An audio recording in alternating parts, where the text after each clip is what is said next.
Hello students, let's see this question.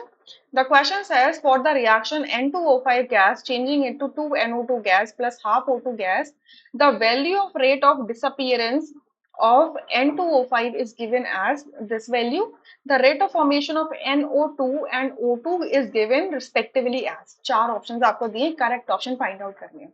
सो ये जो reaction है, इस रिएक्शन के लिए हम रेट लिख सकते हैं. सो रेट क्या होगी? रेट आप तीनों में से किसी के टर्म्स में भी लिख सकते हो, तो मैं तीनों के टर्म्स में लिख के दिखा दे रही हूँ.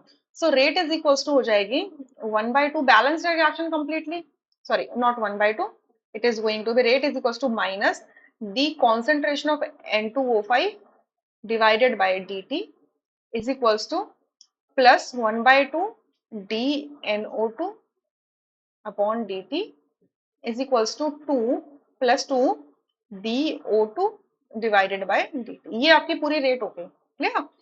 सो जो रेट होती है, रेट इज बेसिकली क्या होती है? Plus minus 1 upon stoichiometric coefficient multiply dx upon dt होती है. ठीक है? स्टोइकोमेट्रिक कोफिशिएंट बैलेंस रिएक्शन से निकालते हैं. प्लस माइनस डिपेंड करता है कि x आपका रिएक्टेंट है या प्रोडक्ट है. रिएक्टेंट के लिए माइनस आएगा, प्रोडक्ट के लिए प्लस आएगा. ठीक है? सो जो रेट ऑफ अपीयरेंस या रेट ऑफ डिसअपीयरेंस या rate of formation of the product या rate of disappearance of the reactant, ये क्या होता है जब आप ये 1/SC मतलब स्टोइकोमेट्रिक कोफिशिएंट को सिर्फ हटा देते हो, so that portion is called rate of disappearance या फिर रेट ऑफ अपीयरेंस ऑफ या rate of formation of the product. ठीक है? सो हमसे क्या दिया हुआ है? Rate of disappearance of N2O5 दिया हुआ है. सो अब N2O5 का कोफिशिएंट 1 है तो उसके लिए rate of the reaction and rate of disappearance equal है. सो इसकी वैल्यू ये दी हुई है, ये वैल्यू दी हुई है, ये वैल्यू यहाँ पर दी है कितनी?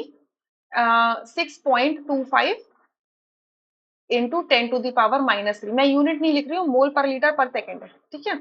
हमें rate of formation of N2O पूछना है, तो rate of formation of N2O क्या हो जाएगा?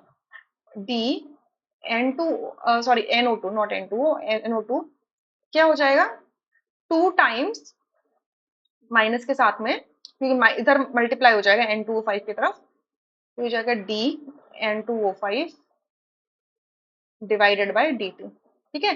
तो माइनस dN2O5 अपॉन dt की वैल्यू कितनी है? 6.25 इंटू 10⁻⁻3, तो इसको 2 से मल्टीप्लाई कर दो. कितना हो जाएगा? 6.25 को 2 से मल्टीप्लाई करो, 6.25 मल्टीप्लाई 2, तो हो जाएगा 12.5. 12.5 इंटू 10⁻⁻3. अब अगर आप ऑप्शंस चेक करो तो फर्स्ट ऑप्शन में आपको कहीं पर भी 12.5 नहीं दिख रहा, बी ऑप्शन में भी 12.5 नहीं दिख रहा, सी में भी 12.5 नहीं दिख रहा, बस डी में 1.25 दिख रहा है. तो इसको मैं कैसे लिख सकती हूँ? इस डेसिमल को 1 डिजिट आप क्या कर दो? लेफ्ट ले जाओ, तो ये हो जाएगा 1.25 और पावर क्या हो जाएगी? 10⁻⁻2 mole litre inverse second inverse. So हम सब ऑप्शंस में से कह सकते हैं कि ओनली डी ऑप्शन ही करेक्ट है. ठीक है? सिमिलरली आप O2 के लिए निकालोगे, O2 की formation, so plus dO2 upon dt निकालोगे, so it is going to be minus 1/2 dN2O5 divided by dt हो जाएगा. So it is 6.25 into 10⁻⁻3 divided by 2 करोगे, सो ये आ जाएगा आपका 3.125 into 10⁻⁻3 mole litre inverse second inverse. यानी कि डी ऑप्शन यहाँ से करेक्ट होगा, rest are incorrect. I hope you understood. Thank you.